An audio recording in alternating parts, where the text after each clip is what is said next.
Hello, valued viewers. We are still working on our Graflex camera here. We made some significant progress since the last time I talked with you. I guess the most visible thing is the leather has been reattached to the body of the camera. It's not perfect. I still have to do some other gluing work, but it looks about 100% better than before. I didn't use any special high-speed glue except for polyvinyl acetate emulsion, as the Army used to call it. It's basically just Elmer's school glue, and I just put it on there, put some clamps on it, and it takes.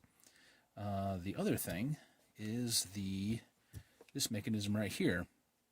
As I showed you before, the mechanism was a little bit broken. I replaced the spring in there with a spring that I got out of a retractable pen.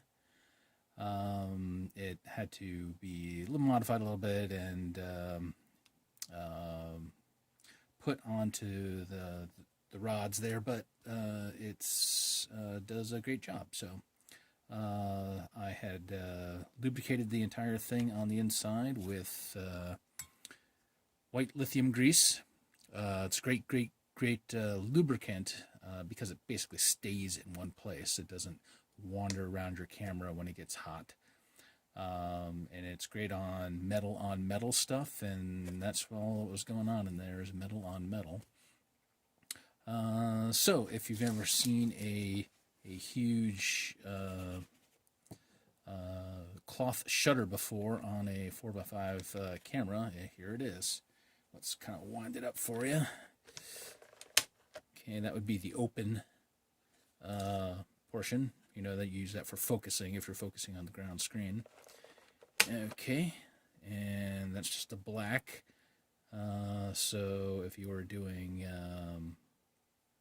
a T or timed photos, you'd have you using that.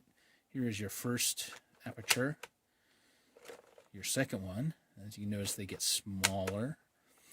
And third one is even smaller yet. And the fourth one is smaller yet. Okay, so let's fire it for you.